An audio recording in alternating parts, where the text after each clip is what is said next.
up, everybody? Matt Maran here for another weekly update. So there's lots of exciting news to go over here this week. There's some cool debuts, there's some cool teasers, all kinds of good stuff to get into. But before I get into that, I briefly want to mention that tomorrow, January 29th at 3 p.m. Eastern Time, I will be doing a live stream here on the channel where I'll be talking cars, future cars that I've reviewed, cars I will be reviewing, and just kind of answering your car questions as well. So definitely join in if you can. It'd be great to hang out and talk cars with you guys. So anyway, getting into the first story here this week, Ford has revealed the 2022 Bronco Raptor, along with giving us a good amount of details about it, although we don't have all the info yet. But we do have stuff like pricing, which I'll get to here towards the end, and it's crazy. But as you can see, it's even more capable looking than the already very capable Broncos, adding much wider fender flares to cover the standard 37-inch tires you get on this thing, and the 8.6-inch wider track. So almost 9 inches wider than a regular Bronco, which is already crazy. The fenders themselves are also wider and even include an air vent now. There's also vents in the new hood,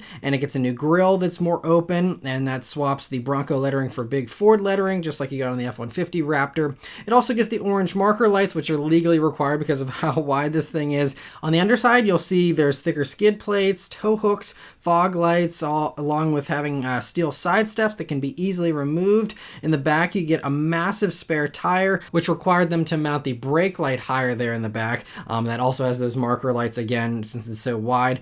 And the taillights have also been restyled. Inside, it gets a thicker steering wheel with paddle shifters. You get unique seats with more aggressive bolstering. There's orange and carbon fiber accents throughout the interior, and it's also the only Bronco that gets fully digital gauges, which is interesting. Performance-wise, it does get more power, running the 3-liter twin-turbo EcoBoost V6 instead of the 2.7-liter version of that motor. But all Ford is saying currently is that it's going to be doing over 400 horsepower, which is a nice upgrade over the 315 of the 2.7. But as for why they didn't put the V8 in it, Ford told Muscle Cars and Trucks that it's because the 3-liter is a variation of the 2.7, and so it makes it easier for them to build these in the same factory as regular Broncos. I guess if they did the V8, they would have had to completely retool the factory in order to put that bigger engine in. I don't know. It seems like it's not an insurmountable problem, but they say they didn't even consider any other engine, and they've said the V8 doesn't perform as well as the EcoBoost does, it's more low-end torque with these twin turbos and stuff, which is all probably true, but, it's just a little bit unfortunate that they're not willing to even have a V8 variation. And I do have to say that Jeep is going to be laughing all the way to the bank, because this thing basically is going to cost, when it's comparably equipped, about the same as a Wrangler 392. So if you want a V8 powered off-road thing, Jeep will happily sell you a Wrangler 392 as long as they can here. And like I said, they'll be very, very happy to hear that this thing is an EcoBoost V6. Also, like the new F-150 Raptor, the Bronco Raptor also gets a new Baja mode and an active exhaust. And that Baja mode will give it like an anti-lag feature and stuff for those turbos, which is cool. It also is going to be running the 10-speed automatic exclusively, and it also has heavier duty transfer cases to handle the extra power. The whole chassis has also been given a bunch of reinforcements, of course, just like, the same upgrades you get on a Raptor F-150. The axles, suspension components, all that stuff's been beefed up. The suspension is still an independent front and solid rear axle setup with coil springs all around, but the Raptor does add Fox 3.1 live valve adaptive shocks, very similar again to the F-150 Raptor.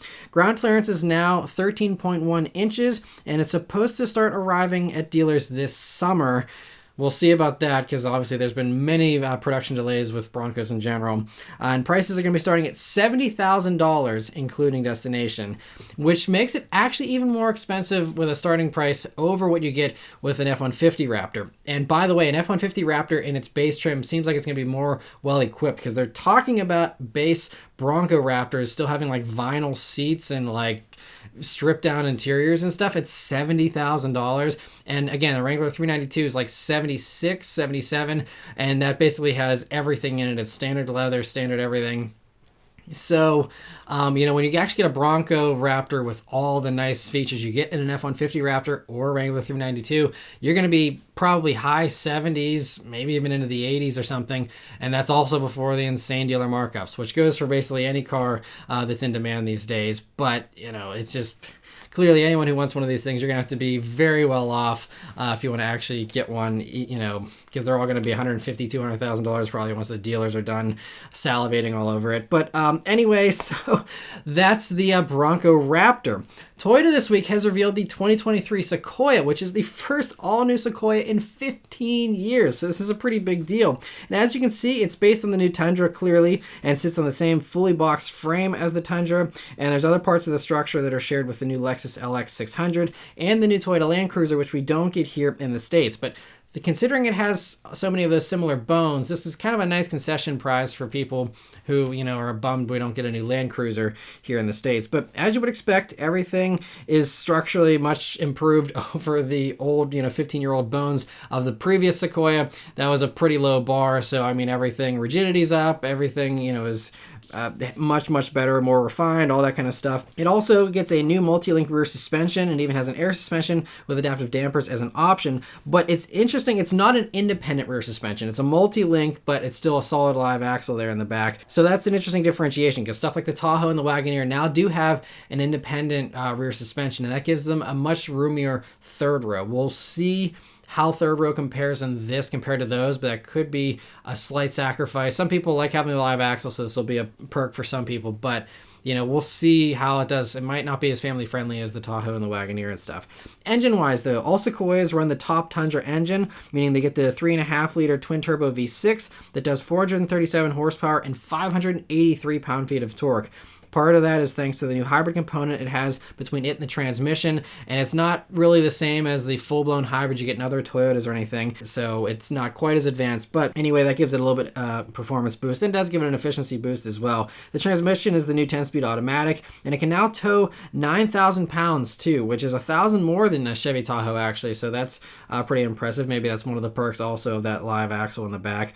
Other capability is going to depend on what trim you get, with the SR5, Limited, Platinum, and Capstone trims being the more street-oriented ones, and then there's the TRD Pro, which gets Fox shocks, a skid plate, locking rear diff, roof rack, unique wheels and tires, along with its own unique styling. It's more aggressive here, of course.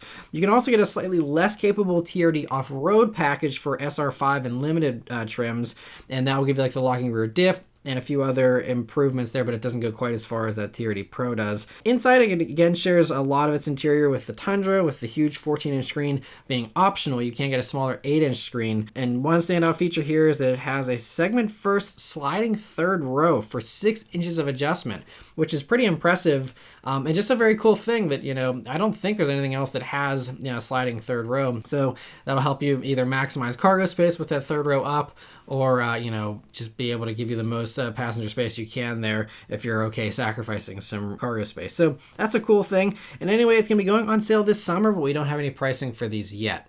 And the most exciting news of the week for me is that Gordon Murray Automotive has revealed their new hypercar, the T33. And it's amazing, just like the T50, that thing was insane with its 12,100 RPM V12.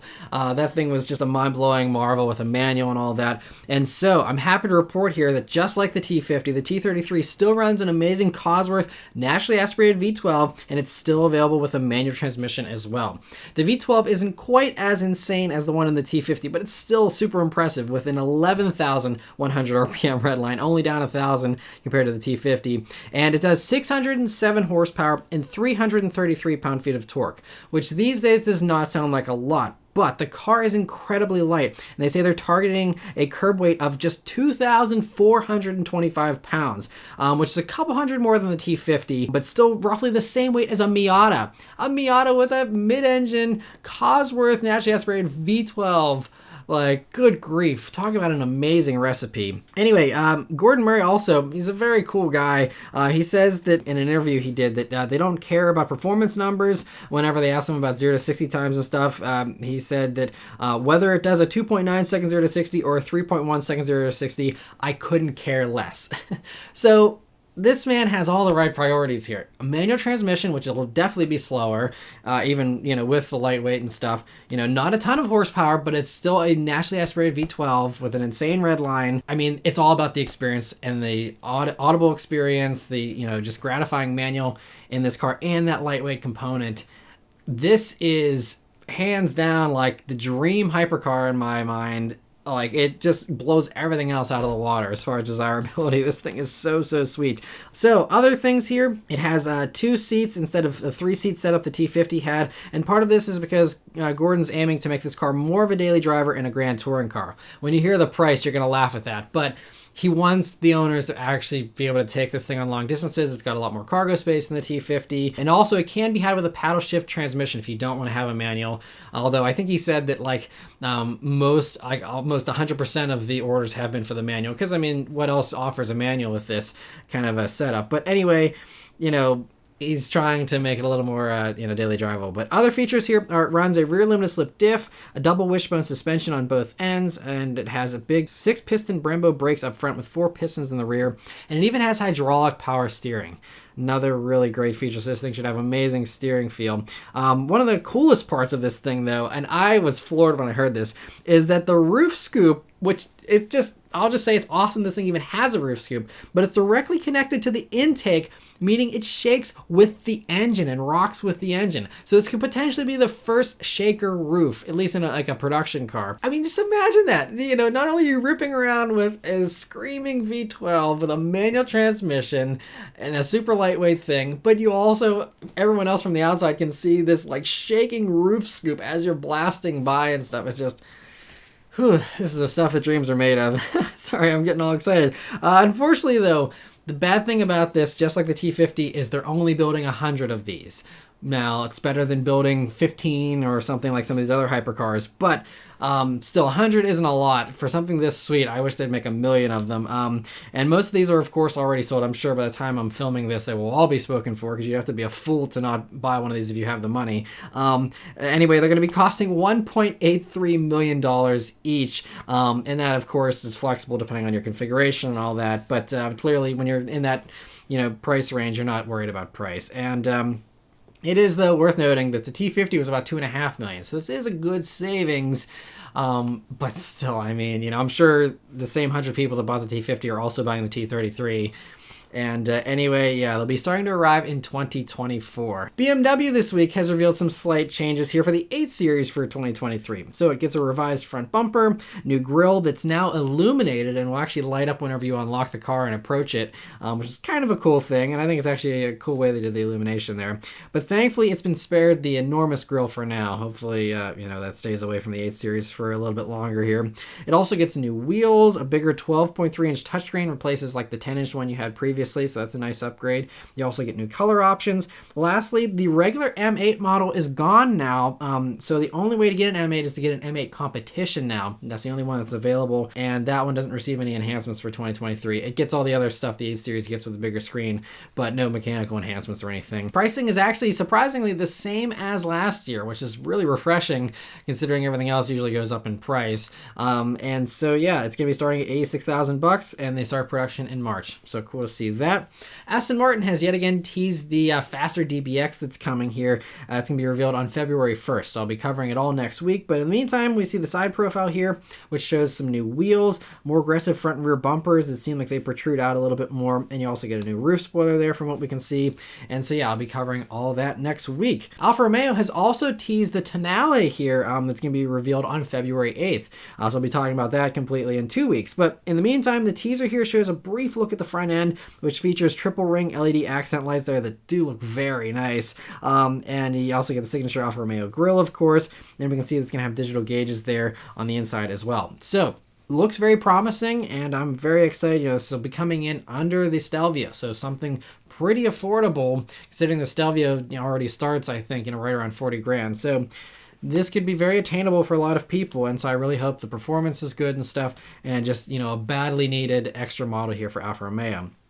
Maserati has already teased their Grecale, which I think is going to be related to the Tonale here. But we got some more teaser images here before its unveiling that's going to be happening this spring. And so the camo hides a little bit still, but we can get a pretty clear idea here of how the car is going to look. So I'm excited to see what they do performance-wise with that one, as far as, if it's just going to be some type of hybridized thing, or if it's going to be using a bigger engine, or what it ends up doing.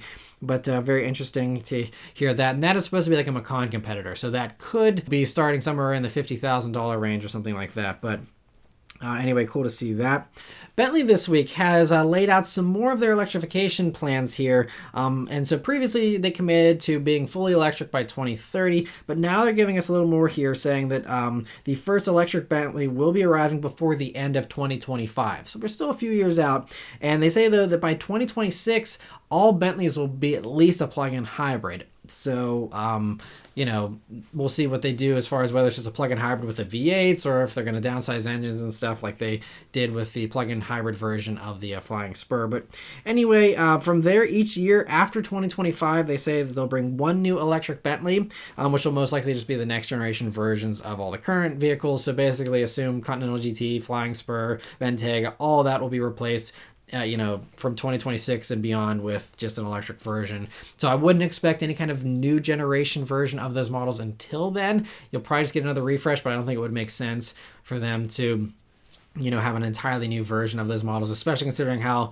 they usually don't turn them over very quickly, at least with the Continentals and stuff in the past. So I would assume this generation will continue for a good solid another, 4 or 5 years before you actually get, the new models here. But I still think that they're fantastic. The new Continental GT and Bentayga, really nice refreshes recently and stuff. And so anyway, cool to hear that. Sony continues to inch closer and closer to bringing their pair of electric vehicles to market here. And so Reuters this week has interviewed Sony's new mobility manager, Izumi Kawanishi, who said, "We see the risk of ignoring EVs as greater than the challenge they pose." So I guess that's what tipped them into just being like, look, we got to build these things. And he actually likened the coming switch to electric vehicles and cars going from just transportation to being a mobility kind of experience and stuff.